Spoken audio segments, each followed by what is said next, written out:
Mesdames, Messieurs, bonjour. Merci de regarder la télévision nationale RTS. Bienvenue à votre émission Point de vue. Nous sommes le dimanche 11 août 2013. Une émission qui reçoit M. Serigne Mboup, ancien responsable au Parti démocratique sénégalais. Il fut notamment le président de la Fédération des cadres jusqu'à sa démission il y a quelques mois. Bonjour et bienvenue. Bonjour Omar. Merci. Alors, on retourne naturellement sur ce départ du Parti démocratique sénégalais, actuellement dans l'opposition. Quelles en sont les raisons profondes? Les raisons profondes sont attirées du compagnonnage que j'ai eu avec le président Wade et de la volonté que j'avais, comme beaucoup de cadres sénégalais qui ont suivi l'évolution politique de notre pays depuis l'indépendance, pour le combat historique de 26 ans, pour la ténacité, pour l'ambition, mais aussi pour le courage politique et les idées novatrices dont il a toujours fait l'objet, qui ont guidé son action. Et donc beaucoup de ma génération, notamment après les décennies 89-90, se sont engagés à le soutenir sous diverses façons. Je l'ai accompagné, nous avons travaillé ensemble, il est arrivé au pouvoir. Pour moi, il a fait un bilan globalement très positif, contribuant à changer profondément un certain nombre de choses dans notre pays, à consolider la démocratie dans notre pays, mais aussi à mener des combats extrêmement importants pour l'Afrique, pour son rayonnement, pour son ouverture, mais aussi pour sa diaspora, qui est aujourd'hui partie intégrante des politiques publiques, non seulement au niveau africain, mais aussi à l'international. Il est arrivé qu'il est arrivé à la retraite parce que son cheminement politique a pris fin lors de l'élection présidentielle du 25 mars 2012. Il a décidé de prendre la retraite et donc j'avais le choix entre rester dans le parti ou bien simplement prendre une autre orientation. J'ai pris cette orientation non sans être conforme à ses recommandations, parce que rappelez-vous, dès la succession, dès que l'élection présidentielle a été achevée et qu'il eut reconnu sa défaite, il avait lancé un appel par voie de médias, mais aussi directement dans les consultations que nous avons pu avoir avec la Fédération des cadres, entre responsables PDS, qu'on devrait soutenir le président Macky Sall, son successeur, qui fut aussi son compagnon. Et quel compagnon? Je pense qu'on reviendra un peu plus tard sur cela. Oui. Et que donc, moi je fais partie de ceux qui, pour cette raison principale, mais aussi pour beaucoup d'autres, donc ont décidé d'arrêter ce compagnonnage, puisque je crois que nous sommes à un tournant décisif de la construction de notre pays. Et je crois aussi qu'il est aujourd'hui opportun de voir comment rebâtir de nouvelles forces, rebâtir de nouvelles stratégies, rebâtir de nouvelles alliances pour justement être conforme à l'état de notre démocratie, mais aussi aux ambitions du peuple sénégalais et à ce que doit être notre pays. Oui. Si on comprend donc cette ambition, cette nouvelle ambition que vous nourrissez n'est pas conforme à une posture d'opposition. Non, non. Pour moi, il n'est pas possible de m'opposer d'abord au président Macky Sall. Pourquoi? Parce que simplement, d'abord je connais l'homme, nous avons fait un compagnonnage qui a été extrêmement important dans le Parti démocratique sénégalais. Et nous avons rêvé ensemble qu'il fût le successeur de Wade. Fait partie de ceux qui avons travaillé à ses côtés pour que cela arriva. Je pense qu'on était dans les bonnes dispositions, nous étions les péripéties politiques qui ont pu exister et qui existent toujours encore, qui ont fait que donc il a dû se séparer du président Wade. Je ne suis pas dans une posture d'opposition aussi pour la compétence que je connais en l'homme.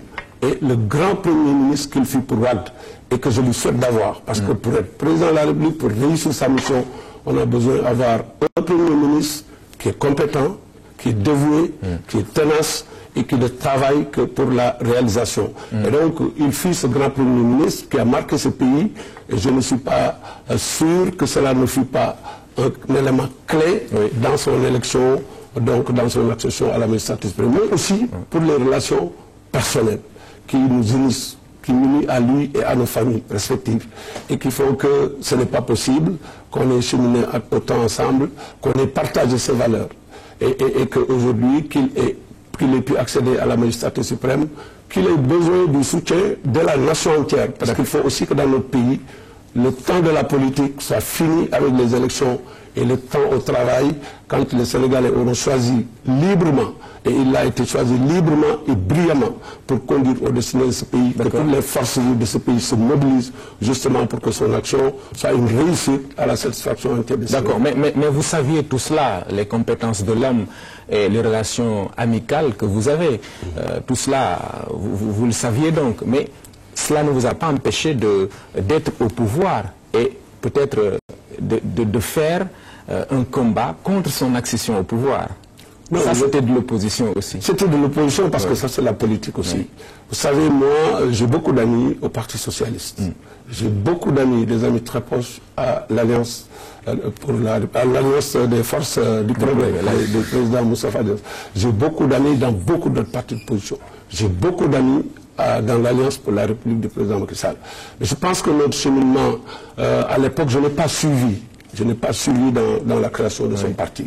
Mais je ne l'ai pas suivi pour plusieurs raisons que je ne détaillerai pas ici. Mais je l'ai suivi pour les idées. Je l'ai suivi pour l'accompagner. Je l'ai encouragé. Et j'ai fait chaque fois qu'il me fut donné l'occasion de le soutenir dans la construction de son parti ou dans la mobilisation sociale.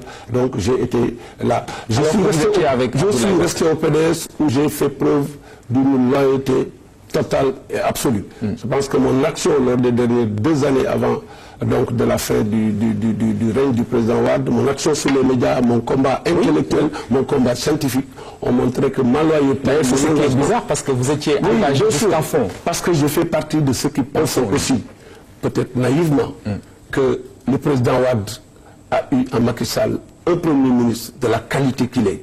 Il a fait les résultats qu'il avait fait. Il avait conduit en 2007. De mon point de vue, c'est la plus grande campagne électorale jamais réussie dans le parti, dans le pays.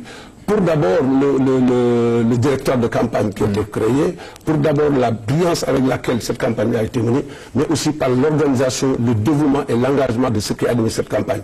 Et donc j'avais pensé qu'après l'épisode du président Idriss Seck, qui était beaucoup plus douloureux, si on en était arrivé à être dans des prémices de retrouvailles, le président Macky Sall, avec ce qu'il a fait, avec le compagnonnage, avec l'espoir qu'il y avait, le président Wade allait de toute façon, dans le cours de l'évolution des choses, créer les conditions, puisque ce fut tout à son honneur et à son rôle de créer les conditions pour que des retrouvailles se fassent. Et moi, je fais partie de ceux qui toujours ont dit et ont pensé qu'il était possible qu'il y ait des retrouvailles, puisque Macky Sall a été un homme qui était aucun homme de combat, qui a fait ce qu'il devait faire, et maintenant, les péripéties politiques qui ont pu se passer. Même si j'étais dans les postures d'avoir encore davantage confiance quand j'ai vu des autorités religieuses, notamment Serigne Bara Mbacké, khalife des Mourides Serigne Touba, est intervenu personnellement.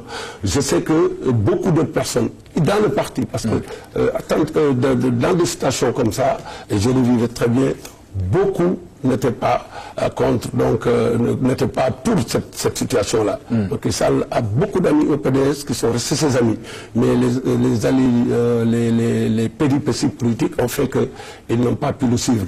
Mais aussi et surtout, et je pense qu'on était dans de bonnes dispositions, parce que le président Wade, en 2009, rappelez-vous bien, en novembre, à Thiès, a lancé un appel public envers le président Macky Sall, notre ami Alioune Badara Cissé et leurs compagnons pour une retrouvaille. Mais évidemment, connaissant l'homme, connaissant sa pugnacité, sa ténacité, je fus aussi de ceux qui savaient que, vu ce qui s'était passé, il n'allait pas être difficile qu'il regarde dans le rétroviseur et qu'il... Mais quand même, vous êtes resté. C'est pourquoi on pourrait vous poser la question de savoir pourquoi aujourd'hui et pas à l'époque. D'abord, la première raison, je l'ai dit, moi je suis un homme de conviction.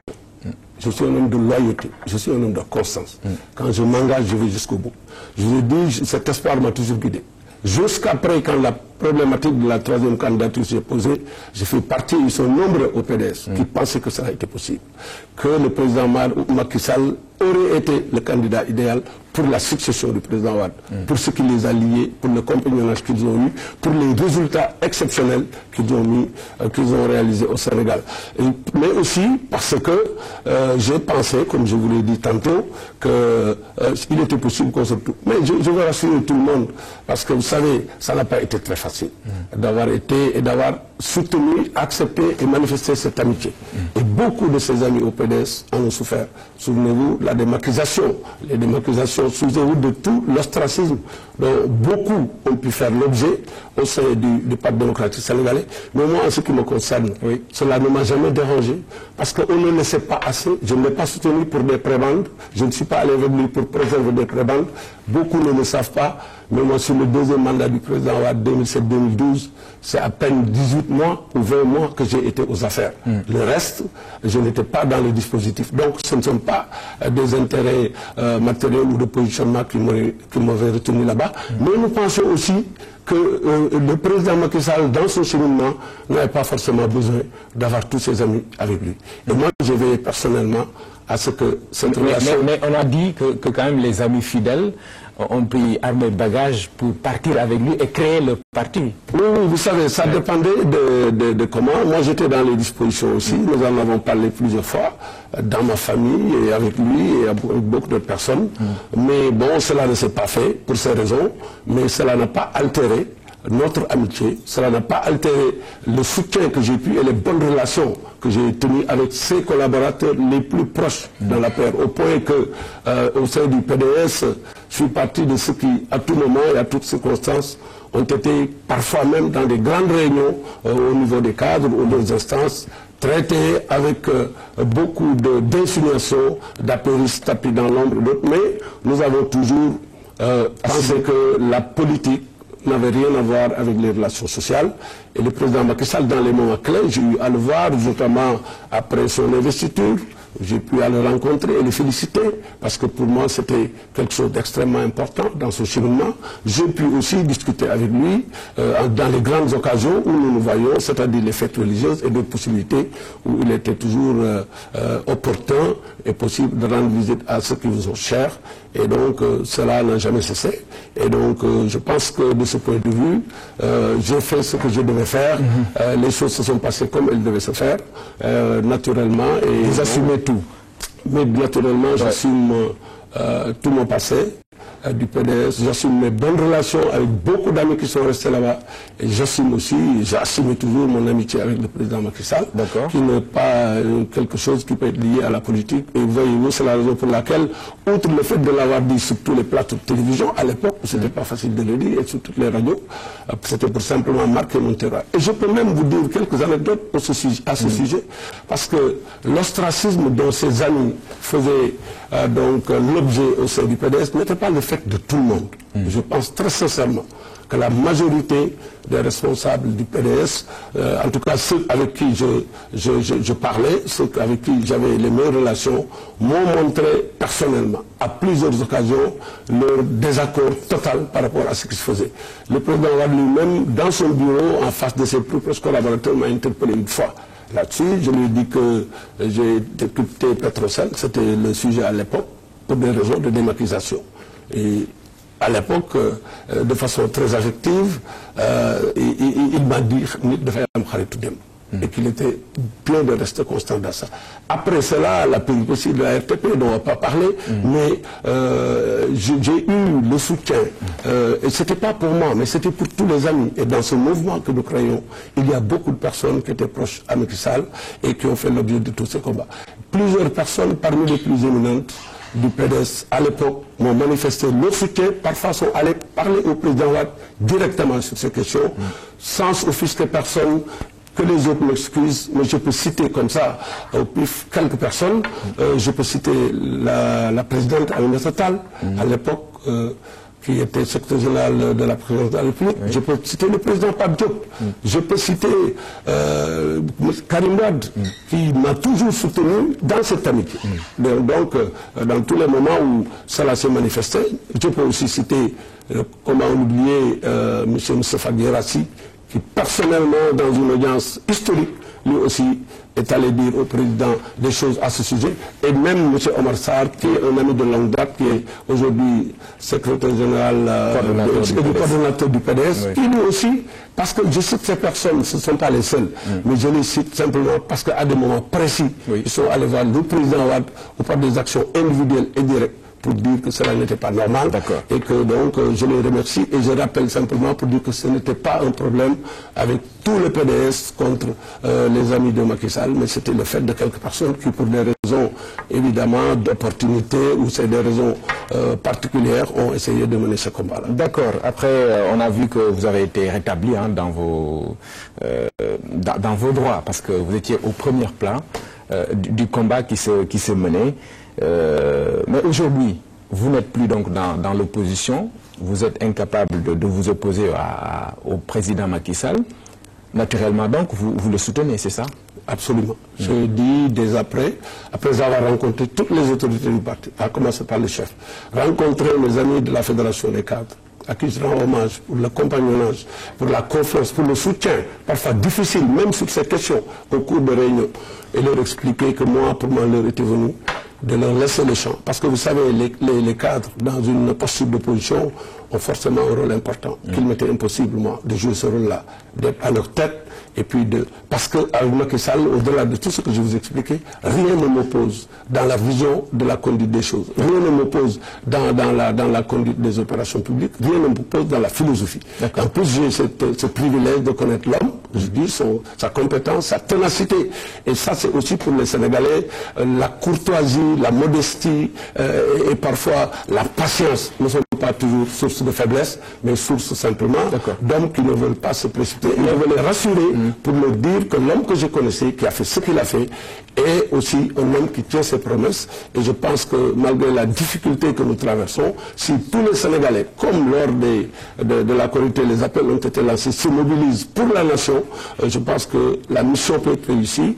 Et donc, le temps des élections, quand ils reviendront, chacun pourra en ce moment postuler ou proposer des choses. D'accord. Mais vu l'importance de la structure que vous dirigez à l'époque dans le Parti démocratique sénégalais, la Fédération des cadres, est-ce que quitter ce parti à ce moment-là ne peut pas être vu par eux d'ailleurs comme une trahison? Oui, par eux, mais aussi par d'autres amis qui sont à la paire, qui ne comprenaient pas pourquoi je n'étais pas là, mais je les rappelle tous à leur passé, notamment à mes amis du PDS. Ils étaient témoins de tout ce que je vivais, et de tout ce que je faisais, et de tout ce que je subissais. Pour cela, je ne veux pas me victimiser, parce que cela ne m'a pas, outre mesure, mis dans les dispositions. J'ai travaillé par conviction.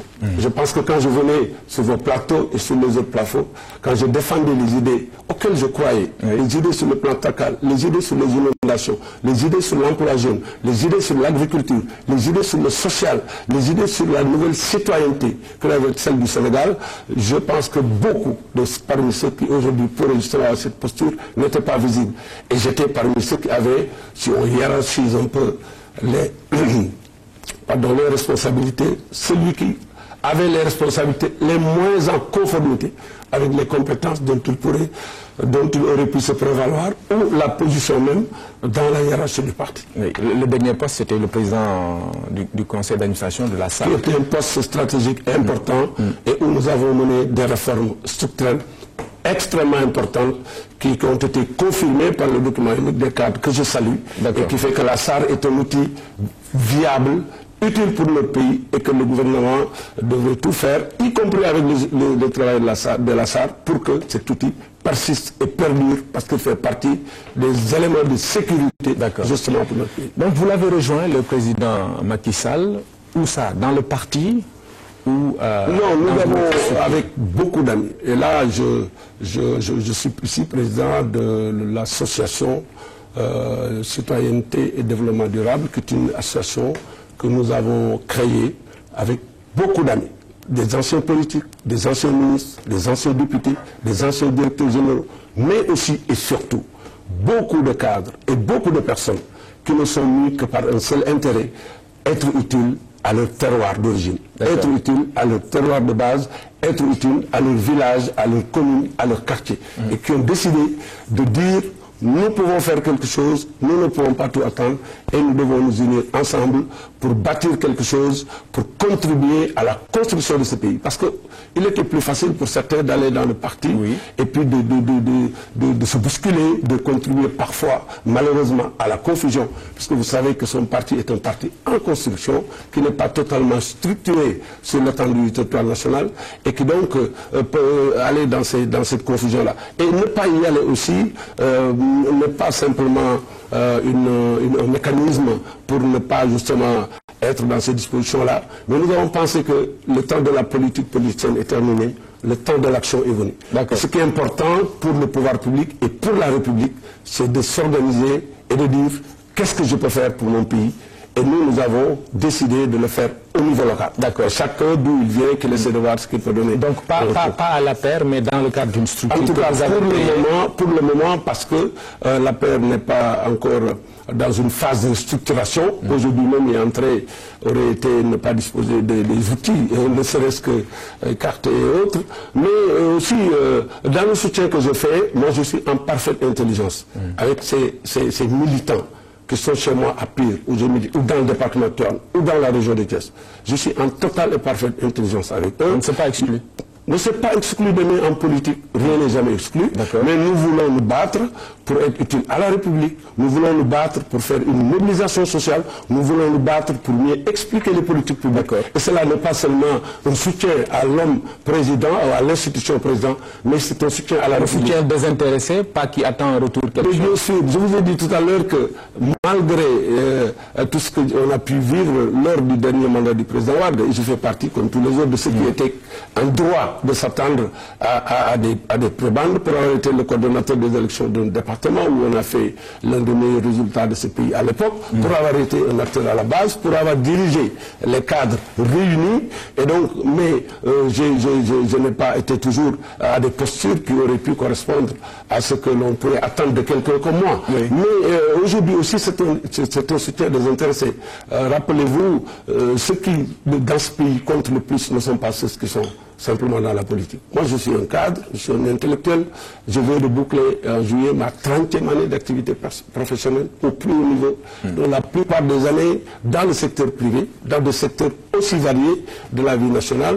Et donc, naturellement, je suis dans les postures, par la grâce divine, naturellement, de trouver d'autres formes de service. Mais la contribution et notre engagement à servir notre République nous pose chacun dans des positions où si la République a besoin de votre compétence, comme il l'a dit lui-même, la patrie avant le parti, comme tous les appels lors de la dernière fête de Korité lui ont confié. Évidemment, chacun d'entre nous, et c'est le cas de beaucoup de ceux qui sont aujourd'hui, est dans des dispositions pour la République, pour la réussite de sa mission qui est vitale, donc de se retrouver dans des positions où même économiquement, on sait qu'on perd en revenus. D'accord. Mais le service... On va revenir sur cette contribution que vous entendez faire en appui au président Macky Sall. Mais aujourd'hui, vous vous rapprochez du chef de l'État. Au moment où vos anciens camarades du Parti démocratique sénégalais sont dans une posture d'opposition radicale. Et en toile de fond, on le sait, c'est cette procédure judiciaire qui vise bon nombre de responsables de ce parti. Alors, quelle est votre appréciation de cette situation? Est-ce que vous pensez, comme ils le disent, que c'est tout simplement de l'acharnement, ou alors c'est une procédure normale? Bon, d'abord, je le déplore. Je déplore que effectivement, la tension qui est notée, non seulement entre les responsables du PDS, où, comme je l'ai dit tantôt, nous avons beaucoup d'amis, mais de façon globale, je pense que la révision des comptes est un principe sur lequel tout le monde est d'accord.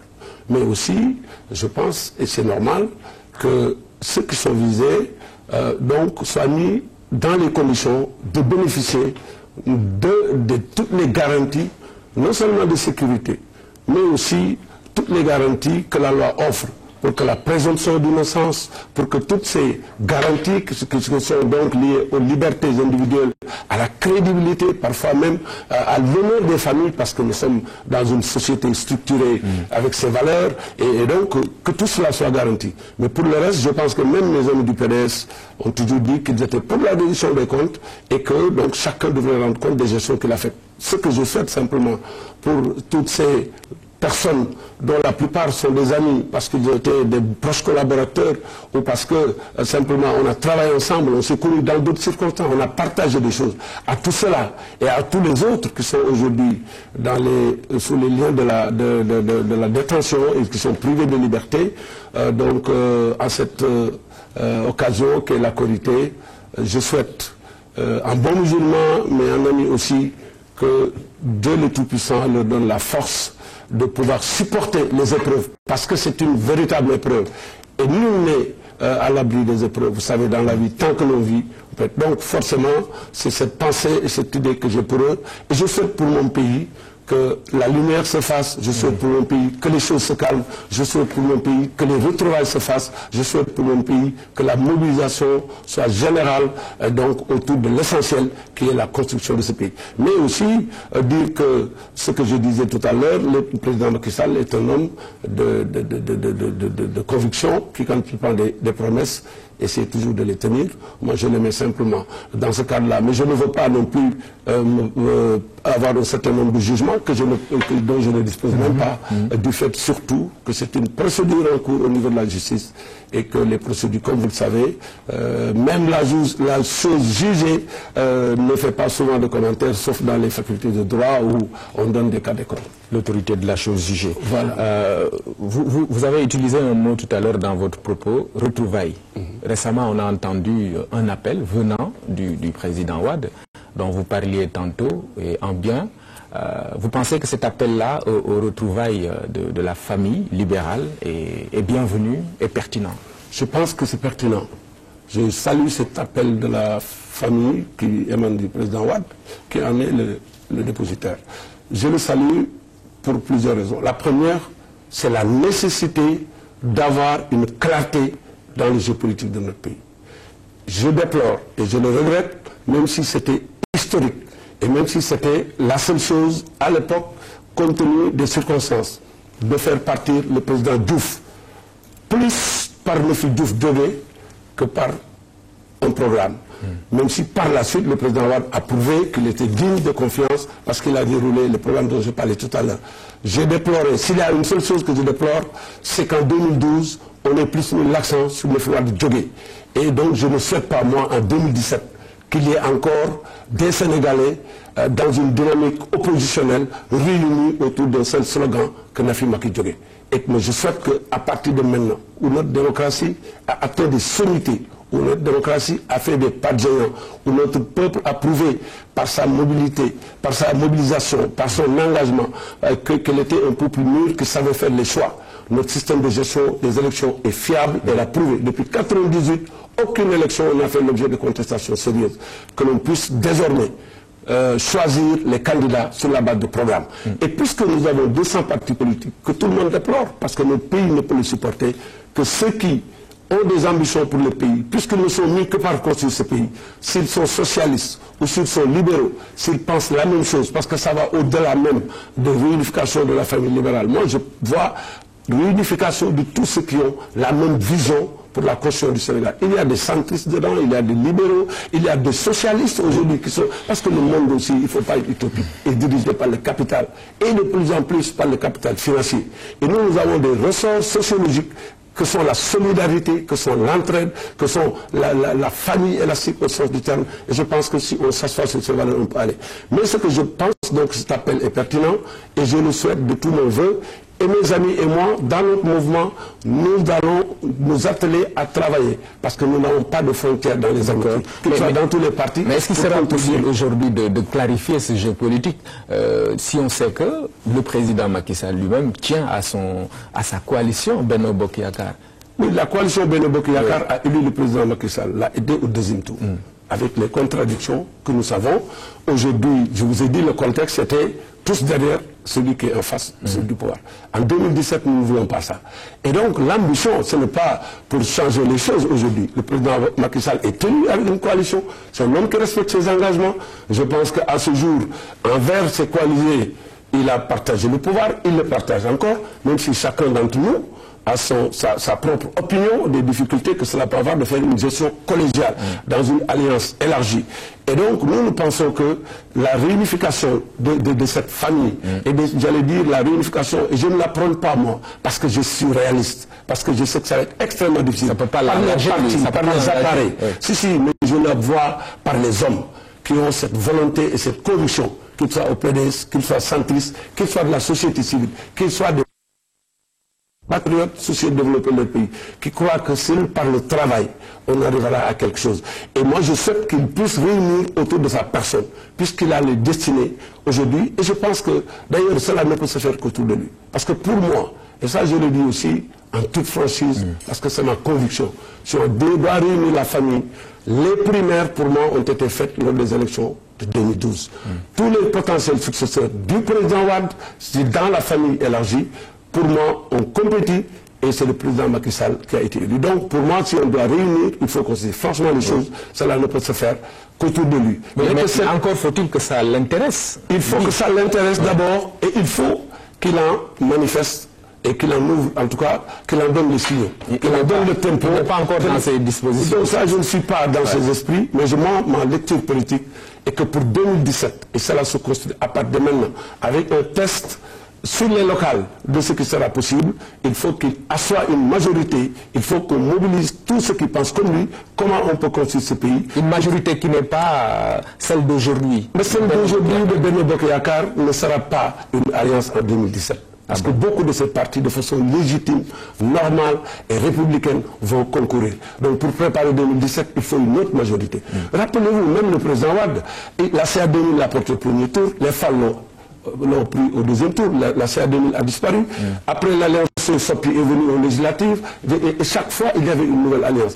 Une alliance électorale n'a de sens que une période bien déterminée, selon les enjeux, les positions des uns et des autres. Maintenant, les noyaux durs qui ont accompagné et qui restent convaincus, je pense, peuvent faire l'objet d'ouverture pour que d'autres puissent se faire. Mais vous êtes convaincus comme moi que Benno Bokk Yakaar ne va pas en candidat unique en 2017. Donc autant ne pas se leurrer, ne pas se voiler la face, et c'est normal qu'il en fût ainsi, parce que ça aurait été grave pour notre pays.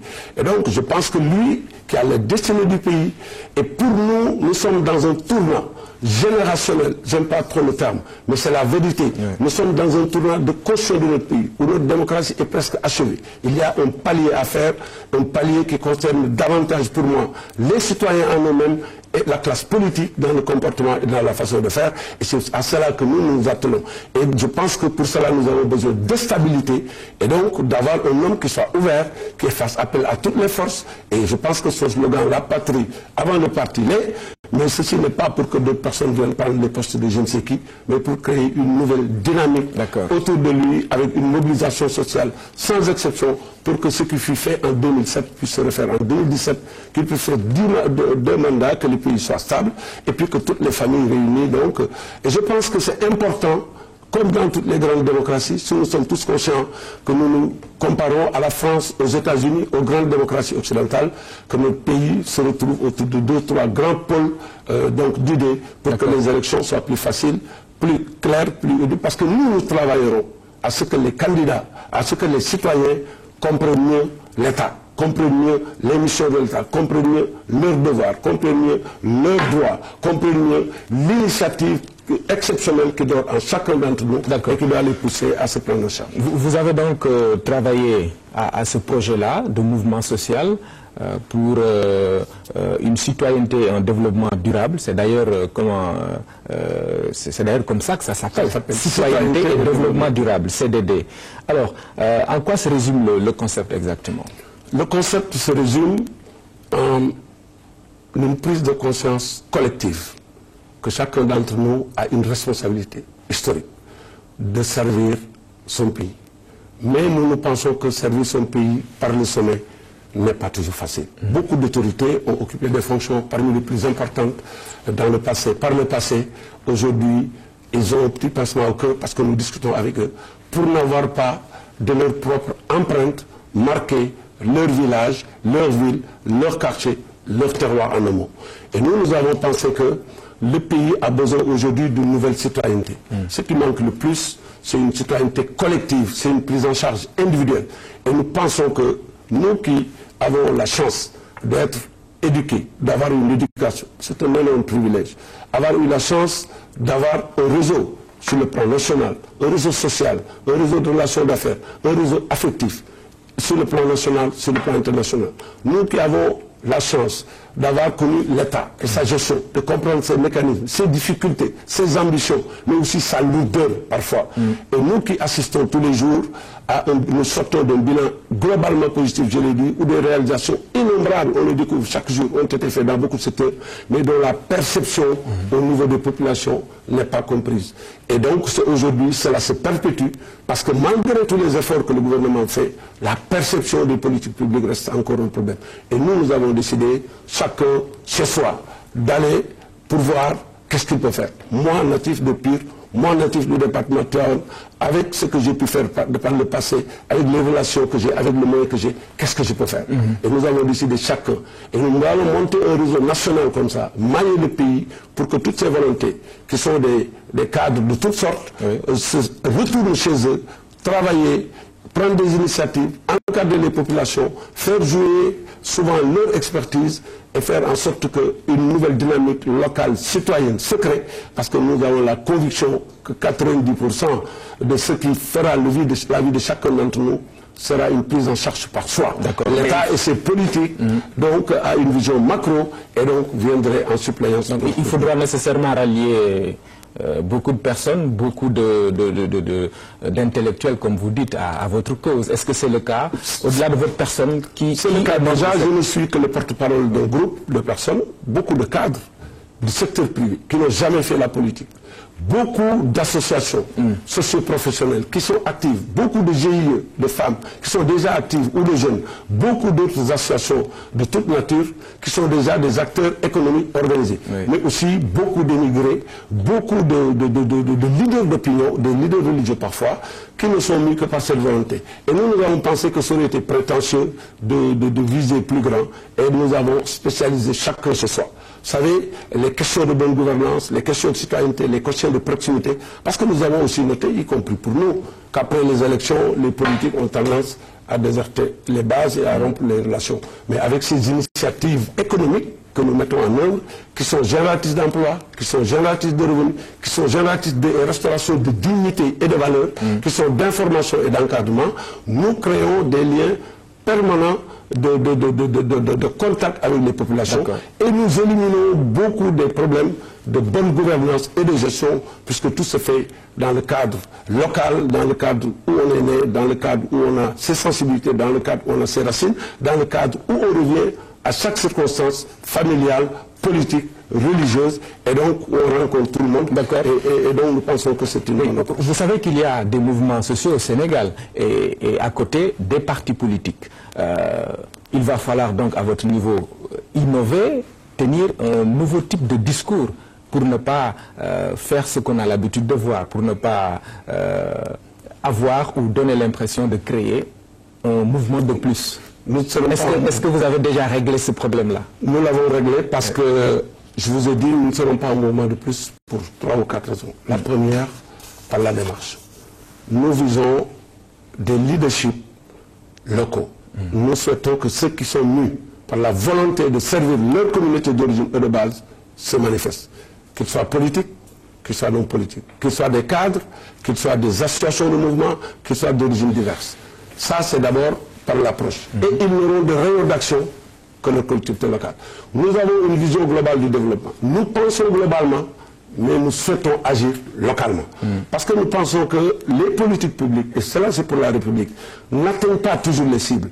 Et dans notre démarche, qui sera innovante, et nous avons déjà expérimenté un certain nombre de projets. Nous allons auprès des populations, nous faisons des situations de référence, nous discutons avec eux, nous downsizons les projets, c'est-à-dire nous les ramenons à des niveaux qui sont susceptibles d'être supportés. Non seulement par chacun d'entre nous, parfois, mais aussi auprès des ressortissants de différentes localités, mais aussi au niveau des grands réseaux internationaux. Et nous sommes attelés Et nous avons pris comme modèle le développement durable. Parce que le développement durable, comme vous le savez, est un concept nouveau qui se base sur la viabilité économique, qui se base sur la durabilité, qui se base sur la sociabilité et qui a un fondement économique. Donc notre ambition, c'est de contribuer à l'éradication de la pauvreté.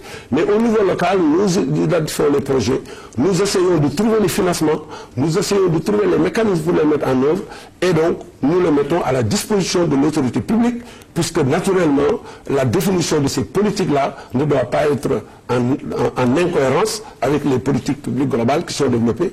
Et je pense que nous sommes en train de réussir ce pari. Le troisième élément, c'est que nous voulons influer sur les talents individuels. Et nous voulons influer sur la responsabilité sociale.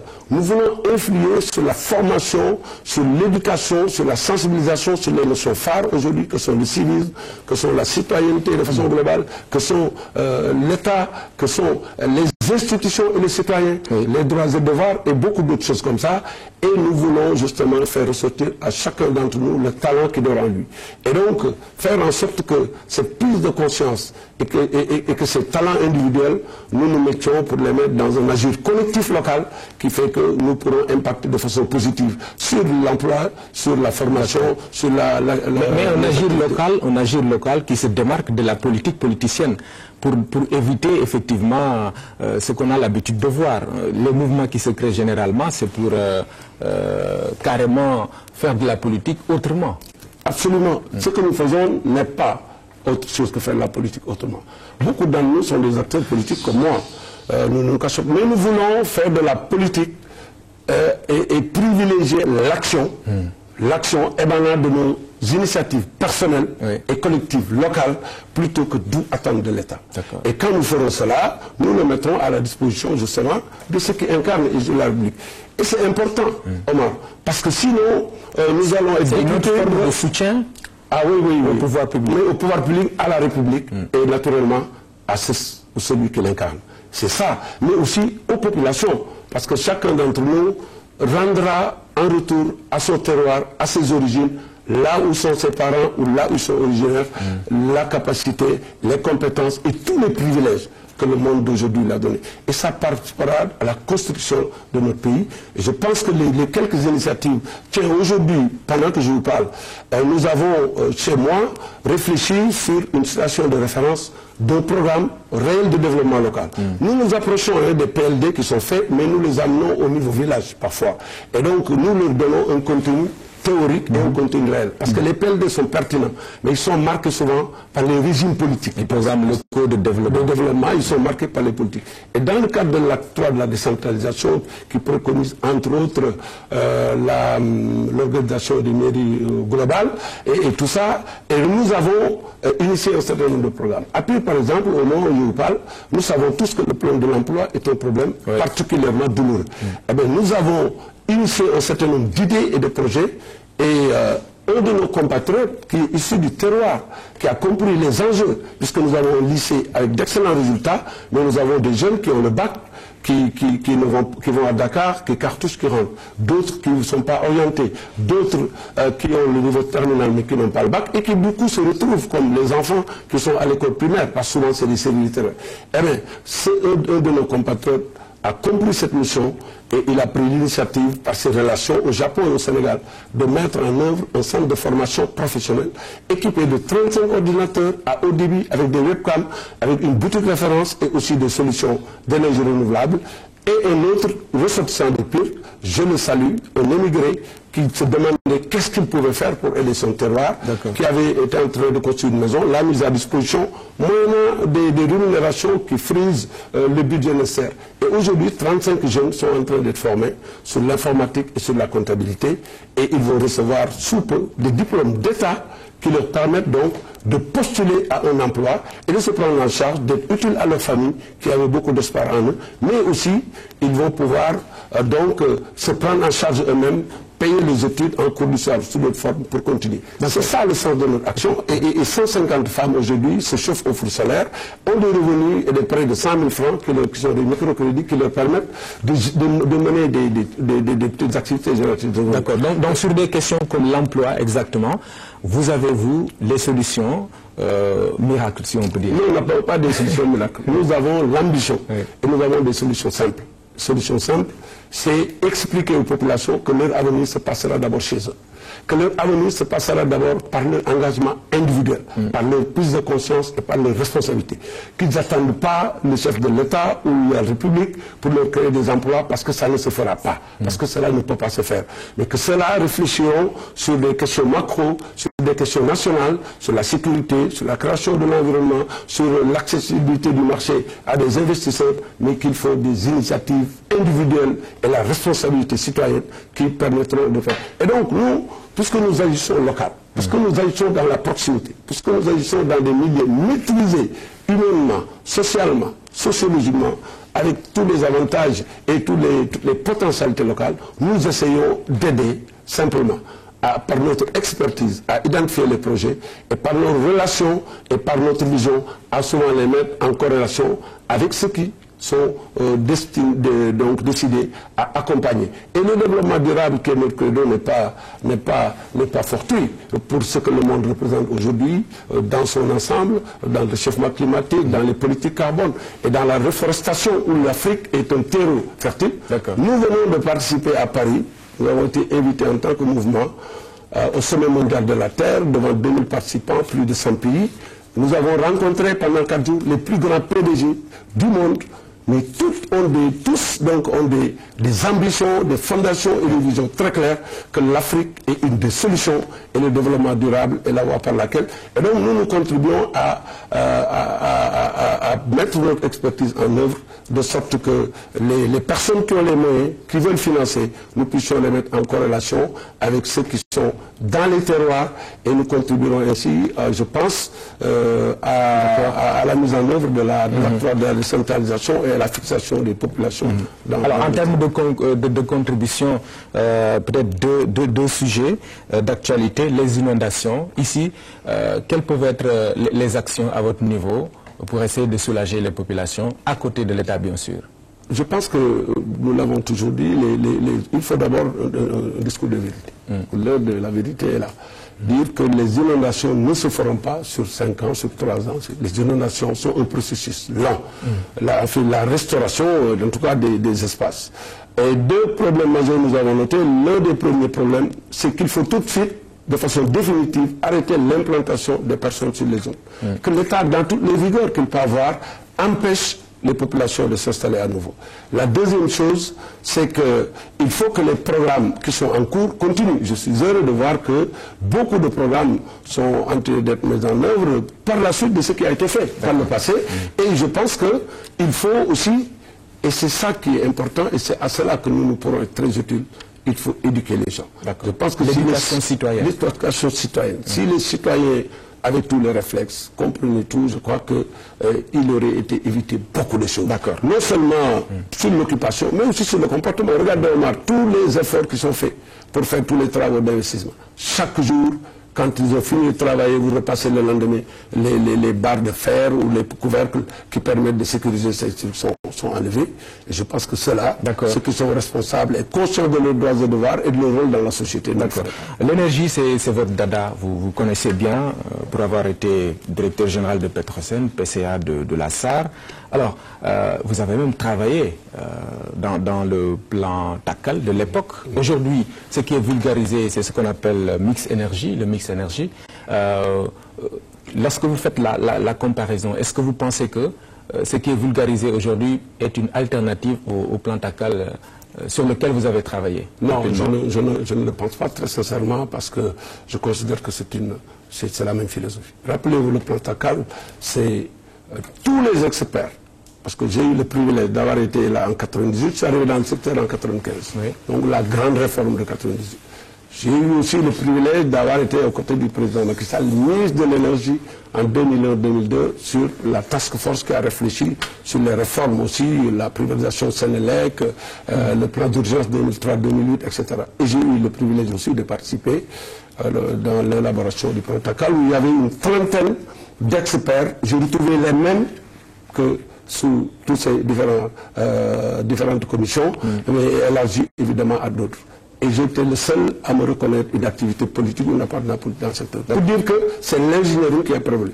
Pour moi, le plan Takal est globalement bon. Il est globalement bon parce qu'il a fait un diagnostic sans complaisance des problèmes. Il a esquissé un certain nombre de solutions. Mais le plan Takal n'était pas non plus fait pour être statique. Il est dynamique dans beaucoup de ses options. Et le plan Takal privilégie aussi déjà la diversification des sources de production. Le solaire, l'éolienne, les énergies renouvelables de façon globale, mais aussi l'hydroélectricité et tout cela. Ce que j'ai noté, c'est que cela est continu. Évidemment, avec la sensibilité, avec la vision propre au président Macky Sall, avec les améliorations et les aménagements, mais aussi avec la connaissance sur l'exécution du plan Takal, de ce qui peut appuyer des succès et aussi des limites. Et donc, mais aujourd'hui, globalement, je pense que la philosophie est la même. Il faut diversifier les sources d'énergie, il faut produire, il faut régler les problèmes de transport, il faut régler les problèmes de distribution, il faut restructurer la Sénélec aussi bien techniquement que financièrement pour que le système fonctionne. Et je me réjouis aujourd'hui de voir que cela continue, qu'on a fait les réformes pour accélérer la mise en œuvre des projets et que aussi on a introduit deux notions qui me paraissent essentielles. C'est le projet d'aller en Mauritanie, nous en avions tous rêvé ensemble. Et donc d'essayer de voir comment mettre en valeur les gisements de gaz qui sont produits là-bas, non seulement pour l'impact économique, mais la mise en valeur des ressources naturelles et aussi le renforcement de la coopération sous-régionale. Mais aussi le projet donc, de faire de l'XC à partir du gaz naturel liquéfié, qui est une autre variante et qui permet donc j'en ai globalement dans la même dynamique. Et ce que je souhaite, et ce que nous souhaitons dans notre mouvement justement, c'est de travailler avec tout le monde, avec tous les partis politiques, pour que des consensus forts soient faits sur les grandes questions, sur l'énergie, sur la sécurité, sur l'intégrité territoriale, sur la santé, sur l'éducation, sur le foncier, que tout le monde soit d'accord, et sur les inondations, que c'est ça qui doit être fait. Maintenant, chaque régime pourra avoir une approche qui est différente plus ou moins, mais l'objectif global et les efforts politiques consentis dans ce secteur doivent être soutenus par tout le monde. D'accord. Une structure qui entend agir à la base, évidemment, ne peut pas être de côté pour des enjeux ou des élections aussi importantes que les locales. Là-dessus, vous allez y aller comment? Quel sera le rôle que vous allez jouer? Nous allons jouer un rôle. Vous allez vous présenter? Nous allons jouer un rôle parce que nous pensons que si nous agissons local, si nous contribuons à l'étude des projets, à les mettre en œuvre, si nous faisons l'encadrement citoyen permanent, nous avons un droit de contribuer à la gestion locale. Donc, en tant qu'assistant, en tant qu'acteur, mais nous ne pouvons pas être exclus du local. Et donc, nous allons y participer. Nous avons dit que nous étions dans une dynamique de partenariat et de soutien à l'action politique du président Macky Sall. Et donc, dans cette ambition et dans cette vision qui est pour le service de la République, mais nous pensons qu'il est possible de trouver les plages pour que justement cette majorité nécessaire qui est à construire tout de suite et maintenant est testée en 2004, projetée en 2017, pour que les élections, les jeux politiques se pacifient et que ça passe sur la base des idées, se mettent en œuvre. Et donc, nous sommes dans une dynamique, nous sommes un groupe, nous n'avons pas encore réfléchi de façon particulière sur comment le faire, mais oui, nous serons là et nous compétirons au niveau des collectivités locales parce que nous pensons qu'effectivement, nous pouvons jouer des rôles. Mais nous ne sommes pas de ceux qui pensent qu'il faut aller... Nous pensons à une dynamique collective. D'accord. Où Denis Lekelo, chacun apporte ce qu'il a. Et donc, nos ambitions sont des ambitions locales, évidemment, pour que de la base maintenant, et non du sommet, on va aller vers la base. D'accord. Nous voulons inverser les choses. Merci beaucoup, Serigne Mboup. Je rappelle, mesdames, messieurs, que Serigne Mboup est un ancien du PDS, aujourd'hui président de Citoyenneté et Développement Durable, une association qu'il vient de créer avec des amis, c'est ça? C'est ça, avec des amis et beaucoup de Sénégalais de toutes origines et de toutes catégories sociales. Et nous avons l'ambition de mobiliser 500 000 Sénégalais dans le cadre d'une mobilisation sociale exceptionnelle, exclusivement à la base, pour justement soutenir, servir et encadrer la République et ceux qui la dirigent. Merci beaucoup et bonne chance. Merci, mesdames, messieurs, à vous d'avoir suivi. On se retrouve dimanche prochain, Inch'Allah.